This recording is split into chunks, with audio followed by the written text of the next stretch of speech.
അതേസമയം ജഗദീഷ്, ടൊവിനോ തോമസ്, സരയു മോഹൻ എന്നിവരും രാജിയിൽ നേതൃത്വത്തെ എതിർപ്പറിയിച്ചിരുന്നു. നല്ല പിള്ള ചമയാനായി ജഗദീഷ് AMMയെ തൂക്കിവിറ്റെന്ന വിമർശനമാണ് ഔദ്യോഗിക പക്ഷം ഉയർത്തിയത്. എന്നാൽ അല്പമെങ്കിലും മുഖം രക്ഷിക്കാനായത് ജഗദീഷ് സ്വീകരിച്ച നിലപാട് കാരണമാണെന്ന് മറുവിഭാഗം വാദിച്ചു.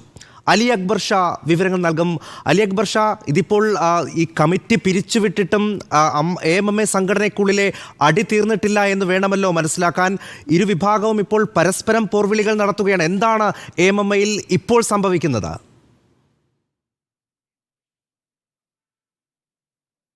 സായികുമാർ പറഞ്ഞതുപോലെ ഈ AMMA എന്ന സംഘടനയുടെ ഭരണസമിതി പൂർണ്ണമായും പിരിച്ചുവിടുന്നു. കൂട്ടരാജി എന്നുള്ള തീരുമാനം പുറത്തു വന്നതിന് ശേഷം അവരുടെ ഔദ്യോഗികമായ ഒരു കുറിപ്പ് പുറത്തു വന്നിരുന്നു. അതിൽ ഉപയോഗിച്ച വാക്കും ധാർമ്മിക ഉത്തരവാദിത്തം ഏറ്റെടുത്ത് ഈ സംഘടന പൂർണ്ണമായും പിരിച്ചുവിടുന്നു എന്നുള്ളതായിരുന്നു. ഈ പിരിച്ചുവിടലിന് ശേഷമാണ് ഇതിനുള്ളിൽ പല വിധങ്ങളിലുള്ള പൊട്ടിത്തെറി നടന്നിട്ടുണ്ടോ എന്ന വിവരം പുറത്തു വന്നത്. അതായത് ഈ കൂട്ടരാജി എന്ന് പറയുന്നത് എല്ലാ അംഗങ്ങളും അംഗീകരിച്ചുകൊണ്ടുണ്ടായ ഒരു തീരുമാനമായിരുന്നില്ല. പ്രധാനമായും 4 പേരുകളാണ് ഇതിൽ വിയോജിപ്പ് അറിയിച്ചു എന്ന രീതിയിൽ ഉയർന്നു കേട്ടത്. ഒന്ന് നടൻ ടൊവിനോ തോമസ് ആണ്. ടൊവിനോ ഈ ഹേമ കമ്മിറ്റിക്ക് മുന്നിൽ ആദ്യം മൊഴി നൽകിയ നടന്മാരിൽ ഒരാൾ കൂടിയാണ്. പിന്നീട് വിനു മോഹനും അതുപോലെ സരയു, അനന്യ, ഈ 4 പേരുകളാണ് പ്രധാനമായും ഉയർന്നു കേട്ടത്. ഈ 4 പേരും രാജിക്ക് സന്നദ്ധത അറിയിച്ചിരുന്നില്ല, അല്ലെങ്കിൽ സന്നദ്ധമല്ല എന്ന് ഈ യോഗത്തിൽ അറിയിച്ചിരുന്നു എന്നും പിന്നീട് വിവരങ്ങൾ പുറത്തു വന്നു.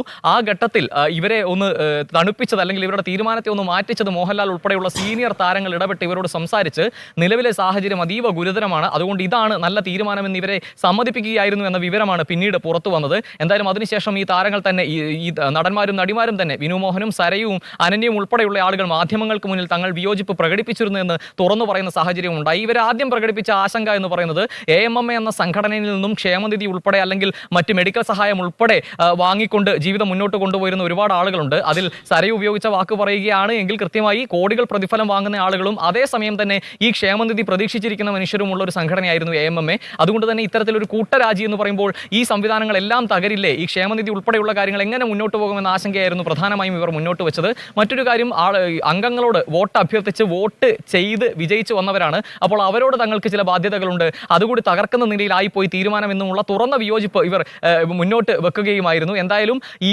ചോദ്യങ്ങളിൽ നിന്നും, മാധ്യമങ്ങളുടേത് ഉൾപ്പെടെയുള്ള ചോദ്യങ്ങളിൽ നിന്നും വിമർശനങ്ങളിൽ നിന്നും ഒളിച്ചോടാനുള്ള ഒരു തീരുമാനമായിരുന്നു ഈ കൂട്ടരാജി എന്ന നിലയിലുള്ള വ്യാപകമായ വിമർശനം ഉയർന്നിരുന്നു. കാരണം ഇനി ആർക്കും ഉത്തരം പറയേണ്ടതില്ല. വരുന്ന 2 മാസത്തിന് ശേഷം മാത്രമേ പുതിയൊരു ഭരണസമിതി നിലവിൽ വരികയുള്ളൂ. അതുവരെ മാധ്യമങ്ങളുടെ ചോദ്യങ്ങൾക്കും ഒന്നും ഉത്തരം പറയേണ്ട ആവശ്യമില്ല എന്ന നിലയിലേക്ക് കാര്യങ്ങൾ മാറിയിരുന്നു. എന്തായാലും ഒരു ഐക്യകണ്ഠേനയുള്ള തീരുമാനമായിരുന്നില്ല AMMA ഭരണസമിതിയുടെ കൂട്ടപ്പിരിച്ചുവിടൽ എന്നുള്ള വിവരങ്ങളാണ് ഇതുമായി ബന്ധപ്പെട്ട് ഈ തുറന്ന വെളിപ്പെടുത്തലുകളിലൂടെ പുറത്തു വന്നത്. സായ്കുമാർ, ശരി. അലി അക്ബർ ഷായാണ് വിവരങ്ങൾ നൽകിയത്. അടിവേരിളകിക്കൊണ്ടിരിക്കുന്ന അമ്മയിൽ ഇപ്പോഴും ഭിന്നത രൂക്ഷമാണെന്നാണ് ഈ രാജിക്ക് ശേഷമുള്ള പ്രതികരണങ്ങളിൽ നിന്നും നമുക്ക് മനസ്സിലാകുന്നത്.